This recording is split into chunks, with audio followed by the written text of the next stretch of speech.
يا أيها الذين آمنوا اتقوا الله حق تقاته ولا تموتن إلا وأنتم مسلمون صدق اللہ العظیم۔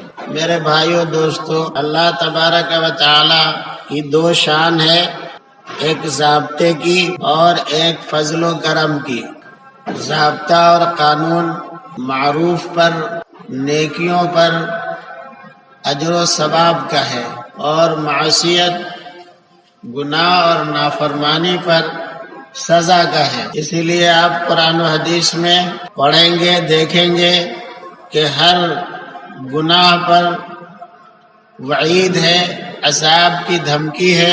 عذاب سے اللہ تعالیٰ نے بندوں کو ڈرایا ہے، تو وہ اللہ کا ضابطہ اور قانون ہے۔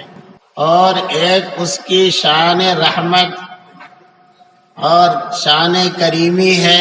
اس ضابطے میں تو جو آدمی اللہ کا نافرمان ہوگا وہ سزا کا مستحق ہوگا، اور بندوں کو ضابطہ زیادہ سامنے رکھنا چاہیے کہ اس عذاب پر اگر اللہ نے میری پکڑ کر لی تو میرا انجام خراب ہو جائے گا، جنت کے بجائے خدا نہ خواستہ جہنم جانا پڑے گا۔ اس لیے کہ گناہ پر بھی اللہ نے پکڑ فرما لی تو پھر نجات کا کوئی راستہ نہیں ہے۔ لیکن آج کا جو معاشرہ اور ماحول ہے، چونکہ سنت و شریعت اور عظمت خداوندی کی کمی ایمان والوں میں بڑھتی جا رہی ہے، غفلت کا ماحول بڑھتا چلا جا رہا ہے، بے فکری بڑھتی چلی جا رہی ہے، اور دنیا والوں کی طرح ایمان والے بھی صرف سامنے کیا ہے، عیش و آرام، مال و دولت، عمارت، کوٹھی، بلڈنگ، انہی چیزوں پر ہماری نظریں ہیں، اور اس کی وجہ سے آدمی گناہوں میں تیرتا جا رہا ہے، گناہ نہیں کر رہا، گناہوں میں تیرنے لگا ہے آدمی۔ اور جدھر دیکھیں گے تو معاشرے میں گناہ کا ماحول زیادہ ہے، برائیاں زیادہ ہیں۔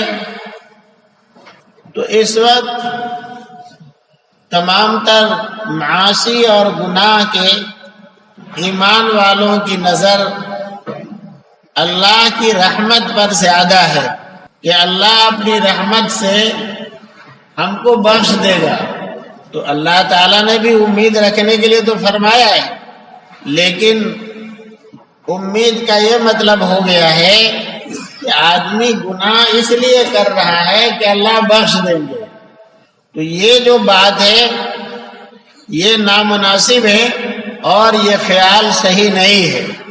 اللہ کی رحمت آپ کے ساتھ ہوگی کہ نہیں ہوگی یہ معلوم نہیں ہے، یہ اللہ کے علم میں ہے کہ اللہ کب کس پر مہربان ہوگا اور کس طرح اللہ کی رحمت اس کو شامل ہوگی اور وہ بخشا جائے گا۔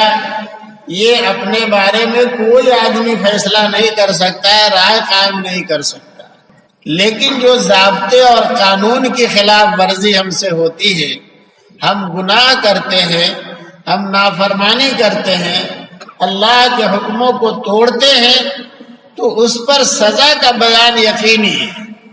تو ہماری بخشش ہو جائے اور رحمت خداوندی ہمارے شامل ہو جائے گی، اس کے لیے رحمت کے شامل ہونے کے لیے اللہ کا کوئی ضابطہ نہیں۔ اللہ کی رحمت کیسے آئے گی یہ اللہ ہی جانتے ہیں، اور کس پر آئے گی وہ بھی اللہ ہی جانتے ہیں۔ اس لیے میرے اور آپ سب کو اور ہر ایمان والے کو اس بات سے ڈرنا چاہیے کہ وہ گناہ اس لیے کرے کہ اللہ بخش دے گا۔ یہ بڑی جرات کی بات ہے، ڈھٹائی کی بات ہے۔ رحمت خداوندی کے لیے سنا ہوگا آپ نے، رحمت خداوندی کا یہ ہے کہ بہانہ می جوید بہانہ می جوید، اللہ کی رحمت کسی پر متوجہ ہونے کے لیے بہانہ چاہیے، قیمت نہیں چاہتا اللہ تعالیٰ۔ رحمت آئے گی، بہت زیادہ آپ کی عبادت ہے، صدقات ہے، خیرات ہے اور اعمال صالحہ کا ڈھیر ہے آپ کے پاس، وجہ ہے، لیکن رحمت خداوندی ضروری نہیں ہے کہ ان اعمال پر متوجہ ہو دے۔ رحمت خداوندی کے متوجہ ہونے کے لیے بسا اوقات بہت چھوٹا عمل کارآمد ہو جاتا ہے اور بڑے سے بڑے اعمال اور ان کا ڈھیر رکھا رہ جاتا ہے۔ تو اس سلسلے میں میرے بھائیوں دوستوں، جہاں ہم کو اللہ کے فرائض اور احکام کو پورا کرنا ہے کہ اللہ کے حکموں کے مطابق ہم زندگی گزاریں اور رسول پاک صلی اللہ علیہ وسلم کی سنتوں کی اتباع اور پیروی کے ساتھ زندگی گزاریں اور گناہوں سے پرہیز کریں، جس کو بہت مختصر لفظوں میں بارہا بتایا جاتا ہے، کرنے کے کام کرنا ہے اور نہ کرنے کا کام نہ کرنا ہے، اسی کا نام تقویٰ ہے، جس کا جگہ جگہ قرآن میں ایمان والوں سے مطالبہ ہے کہ ایمان والوں تقویٰ، اللہ کا ڈر، خوف اور پرہیزگاری اپنے اندر پیدا کرو۔ تو وہ تقویٰ کیا ہے کہ جتنے کاموں کا اللہ مطالبہ کرتا ہے بندے سے اور ایمان والے سے کہ یہ کام کرے، تو ان کاموں کو کرنا ہے، اور جن کاموں سے اللہ اور اللہ کے رسول منع فرما رہے ہیں وہ کام نہیں کرنا۔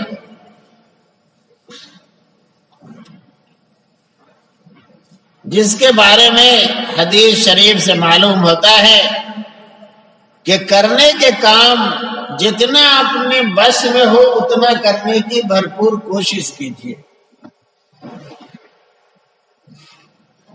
لیکن گناہ بالکل چھوڑ دیجیے، اس لیے کہ ایک گناہ بھی جہنم میں لے جانے کے لیے کافی ہے۔ تو گناہ کوئی نہ ہو اور نیکی جتنی طاقت اور وسعت ہمت ہے اتنی کر لیا تو انشاءاللہ تعالی نجات ہو جائے۔